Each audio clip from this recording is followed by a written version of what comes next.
আসসালামু আলাইকুম। আরেকটা ছোট্ট ভিডিও নিয়ে চলে আসলাম। এই যে আমি নিচে গিয়েছিলাম আজকে ইফতারি আনতে, তো এই স্যান্ড্রার খাবার আমার মেয়ের অনেক বেশি পছন্দ, বিশেষ করে এই খাবারটা। এটা হচ্ছে একটা ডাবের পুডিং। এটা রোজা খেতে খুবই পছন্দ করে। আজকে রোজার জন্য এনেছি এটা। রোজা আজকে ডাবের পুডিং খাবে, তাই না বাবা? হ্যাঁ। হাই। হাই মা, তোমার এই কোকোনাট পুডিংটা অনেক বেশি পছন্দের? হ্যাঁ। হ্যাঁ, তুমি খুশি হয়েছো মা যে এটা তোমার জন্য এনেছি? হ্যাঁ, কতটা খুশি হয়েছো? অনেক খুশি। অনেক খুশি। তাহলে নাও, এটা একটু খাও।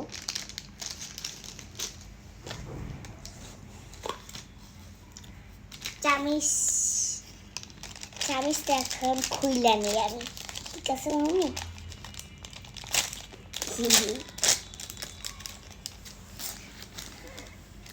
বক্সটা রাখবো, ঠিক আছে? আচ্ছা, বিসমিল্লাহ।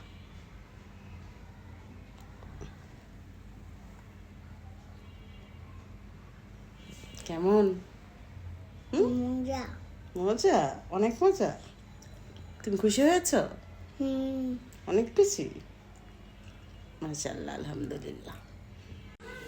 রোজা বেবি, কি খাচ্ছো বাবা? আমি বল আমরা একটু আগে ভিডিওটা। ডাবের পুডিং হচ্ছে, ইংরেজিতে কি বলে? কোকোনাট পুডিং না? হ্যাঁ। ডাব ইংরেজি কি তাহলে? তারপরে কোকোনাট। কোকোনাট। আস্তে আস্তে আস্তে খাও বাবা, আস্তে খাও। আমার মেয়ের এটা অনেক পছন্দের, আনলে অনেক খুশি হয়, অনেক খুশি হয়ে খায়। মানে সে এটা পেলে আর কিছু লাগে না, এরকম একটা অবস্থা থাকে। এখান থেকে খেতে থাকো। এটা হচ্ছে যে সেন্টার 2 লেয়ারের ডাবের পুডিং, কোকোনাট পুডিং যেটা। ডাবের অংশটা কম, নিচে দুধের পরিমাণটাই বেশি মনে হয়। আমি বাসায় যদি শুধু কোকোনাট পুডিং করে দিই, সে খেতে চায় না, কারণ তার এই 2 লেয়ারেরটা পছন্দ। তো 2 লেয়ারটা সবসময় করা হয় না, যার জন্য মাঝে মাঝে নিচে গেলে তো তখন ও নিচে থেকে ওর জন্য এটা নিয়ে আসি। ডাবের পুডিং কিন্তু আমারও অনেক পছন্দের।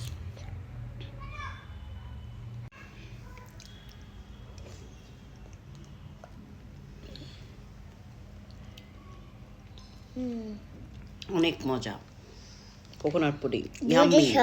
অংশটা আমরা খাইতেছি, তাই না? দুধের অংশটা খাচ্ছে এখন, ইয়াম্মি।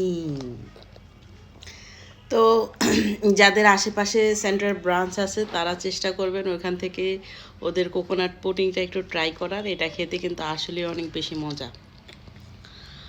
আর ভালো লাগলে অবশ্যই আমাদেরকে জানাবেন যে আমাদের ভিডিও আপনাদের কেমন লাগলো। আল্লাহ হাফিজ।